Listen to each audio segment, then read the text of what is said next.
This is kind of a cooperative wreath class, so we're using Surfrider found or collected debris. We're of course at Hawaii Sailing Association, and I also have gotten a small grant from the Poipu Rotary. Surfrider volunteers are collecting more than 200,000 pounds of marine debris a year, so that's a little more than 5 tons per month, one small island. Wow. Right, and that's not even all the debris, it's just an insane amount.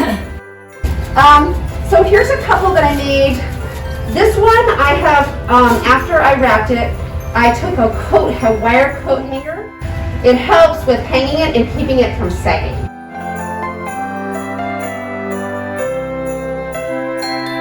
Pieces that are not longer than maybe 24 or 30 inches, you'll want them to come around into a wreath, and you're going to want to get a bundle, but you want it to be fairly fat.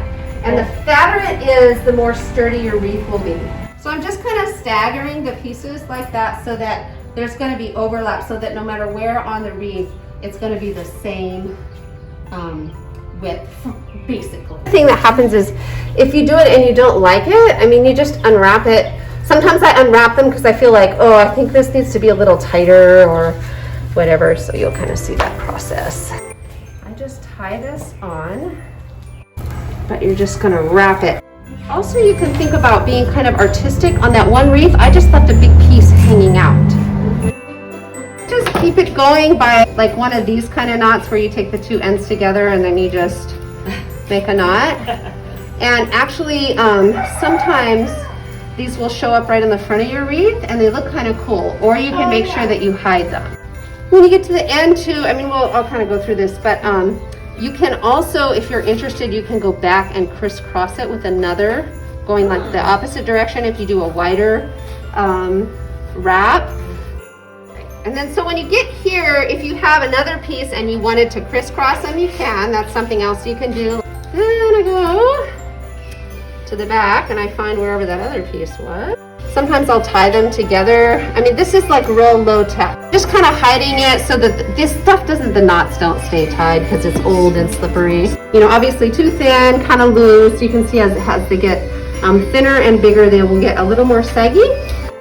And some people like to actually leave this on when they weave it in here, so they have a hook up here. Or you can also turn that hook around like that so it hangs over the back of a door if you don't want to hang it from here, but I actually take it off. I would just you just kind of start shoving it in there and make sure it doesn't go in the front or wherever you don't want it to go, and eventually you'll weave it all the way in there and it will just keep it from not sagging as much. So I just get something that's kind of like flat like that, and I fold around like that. And then